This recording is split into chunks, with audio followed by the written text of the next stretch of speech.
Masayang araw, mga ka-PL. Kaso, malungkot na balita. Bakit? Sa pinakabagong ginawang survey ng Social Weather Station, abay, nadagdagan na naman po ang bilang ng mga kababayan nating nagugutom. Partida, bagong Pilipinas daw. Dayunyor! Ito ba yung bagong Pilipinas mo? Gugutumin mo ang mga Pilipino? Aba, parang wala kayata ang ginagawa nyor. Nagpapasarap buhay ka lang yata dyan sa Palasyo Malacanang nyor. Puro hit-hit ng pulboron. Travel dito, travel doon. Ang mga kababayan natin nagugutom. Parang wala kang ginagawa, nyor. O ito, ang survey ng Social Weather Stations, mga ka-PL. Basahin ko po. Pero bago tayo magsimula, makikisuyo sa mga hindi pa po nakasubscribe. Baka naman. At pakiclick na rin po ang notification bell para updated sa lahat ng upload. At huwag niyo pong kalimutan, palike na rin po ang video. Maraming salamat. Makikisuyo lang. Dayunyor, ano na nangyari sa'yo? Akala ko ba, tutulungan mo ang mga kababayan natin na hindi mo man maiahon sa hirap, hindi magugutom. Aba, anak ka ng yawa, dayunyor. Dumami pa, nagugutom. Administrasyon mo ito, ha? Baka sabihin na naman ng mga trolls dyan, kay digong pagaling yan. Huwag nyo kaming lokohin, ha? Ititwist pa ninyo ang istorya. O eto, kawawang Pilipino, sa pamumuno ni Dayunyor, mga kababayan. Ipakita ko muna sa inyo. Diba? Ayan, Social Weather Stations. Ayan. The National Social Weather Survey of March 21 to 25, 2024 found that 14.2% of Filipino families experience involuntary hunger, mga kababayan. Being hunger and not having anything to eat, mga kababayan. Administrasyon ni Dayunyor. Gugutumin ang mga kababayan niyang Pilipino, palibhasa. Hindi nakatikim ng gutom, mulat sa pool ng kanyang kabataan dahil namulat sa magandang buhay gawa ng kanilang mga nakaw na yaman. Anak ng yawa ka talaga na yun, Yor. At least once of the past 3 months. Ayan, ito pa. Compared to December 2023, hunger rose by 1.6 points from 12.6%, mga kababayan. Yan na ba yung pinagmamalaki mong bagong Pilipinas, Nyor? Bagong Pilipinas, mahal ang bigas. Bagong Pilipinas, corruption.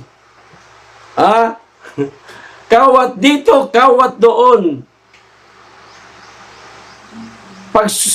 Pagbubusal, ayan, sa mga taong hindi ninyo kalyado.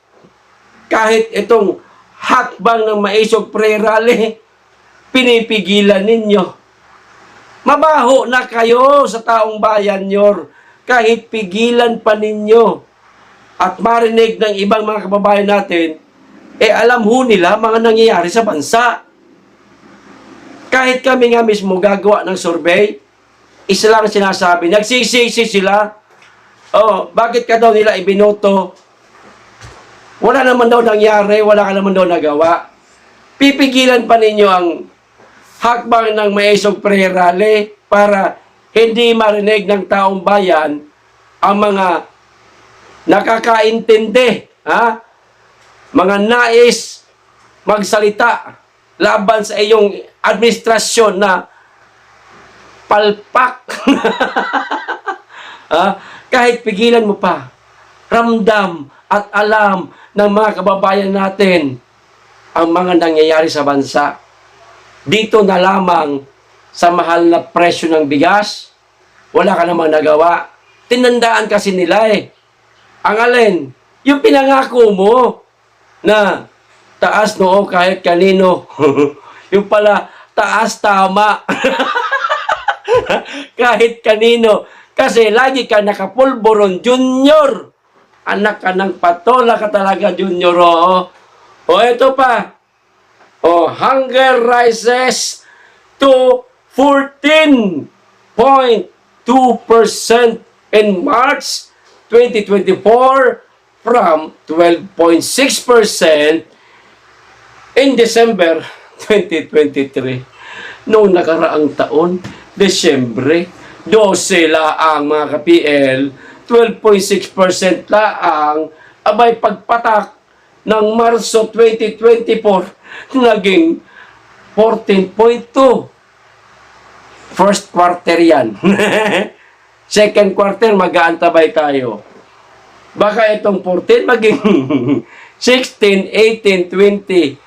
Mamamatay na ang Pilipino sa Ayuda Junior. Lalo na, mga kababayan, dumaan po tayo sa El Nino na talaga namang nakaapekto ito sa mga pananim ng ating mga magsasaka. Maraming mga palayan ang natuyo. Siyempre, bababa ang aanihing palay, bababa rin ang bigas na maisusupply sa merkado.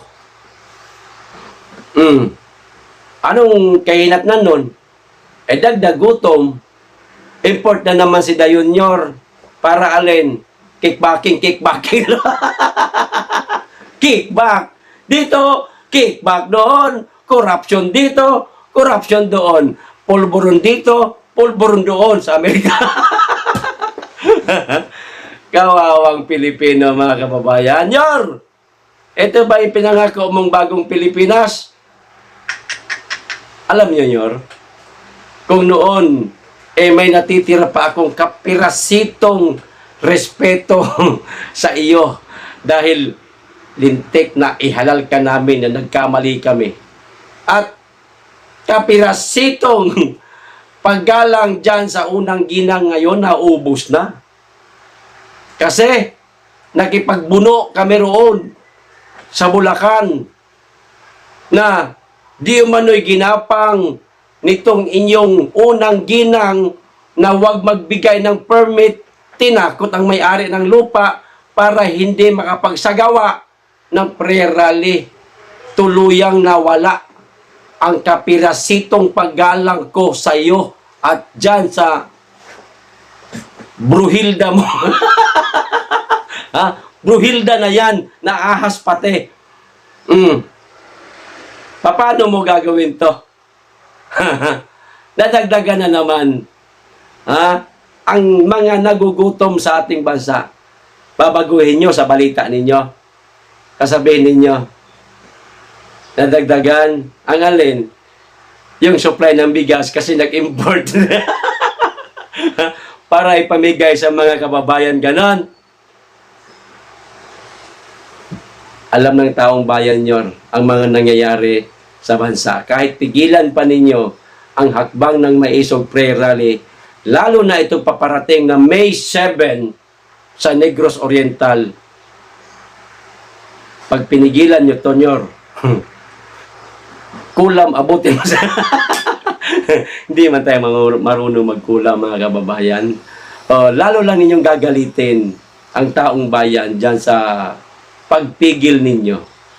No? Karapatan namin na magpahayag kung ano ang hinanaing namin nyo. Tandaan mo, hindi mo pa nagagawa ang kahilingan ng taong bayan na magpapulburontes ka gamit ng iyong buhok. Hindi namin nakakalimutan yan. Akala mo natapos na kami sa issue na yan? Hindi pa, Nyor. Araw-aramin ka namin, Nyor, na paalalahanan, hamunin, na magpapulboruntes ka na, dayon, Nyor. Isama mo na yung bruhilda mong ahas, ha? Isama mo na yan, lahat ng mga gabinete mo na napapansin namin na gawa ganon yung mga panga. Oh.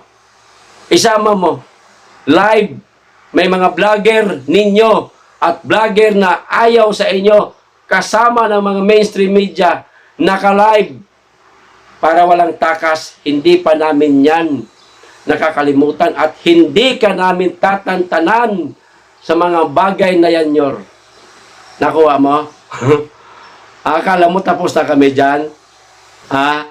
Lalo na ngayon, ginalit mo kami. Pinipigilan mo ang prayer rally ng Maisog. Aba, araw-arawin ka namin dayon, Nyor. Polboruntes gamit ng iyong buhok. Ha? Saan klaseng buhok? Kahit saan buhok? Ako makabunot sa inong buhok, putragis ka, ubusin ko na yung bumbunan mo. Maraming nagugutom na mga kababayan natin. Kayo, napakasasarap na mga kinakain nyo daw dyan sa palasyo. Palabster-labster kayo mga... Ay, Ginoo ko, mga anak ng yawa talaga kayo.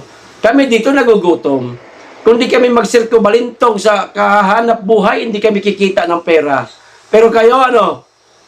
Gastos lang ng gastos. Kuha na ng kuha mula sa kaban ng bayan. Kain ng mga masasarap. Hindi nyo iniisip, pera namin yan, ang kakapal ng mukha ninyo, Nyor. Hapanahon ni Tatay Digong, pritong tilapia, adobong kangkong, sitaw na adobo, okay na. Solve na. Pero kayo, palabster-labster pa kayo, may mga pa-fireworks pa kayo kapag may mga bisita kayo, hindi niya kayo nahiya. Imbis na yung kamahal na mga pa-fireworks na yan, pampagana lang sa mga bisita ninyo, pamigay nyo na lang sa mga kababayan natin yan, marami pa sana natuwa. Palpak ka talaga, Nyor. Palpak talaga ang administrasyon mo. O ano ang masasabi niyo, mga ka-PL? Hanggang dito lamang po. Maraming salamat sa inyo lahat. Mag-ingat kayo lagi at higit sa lahat, mahalin po natin ang Pilipinas. Be blessed.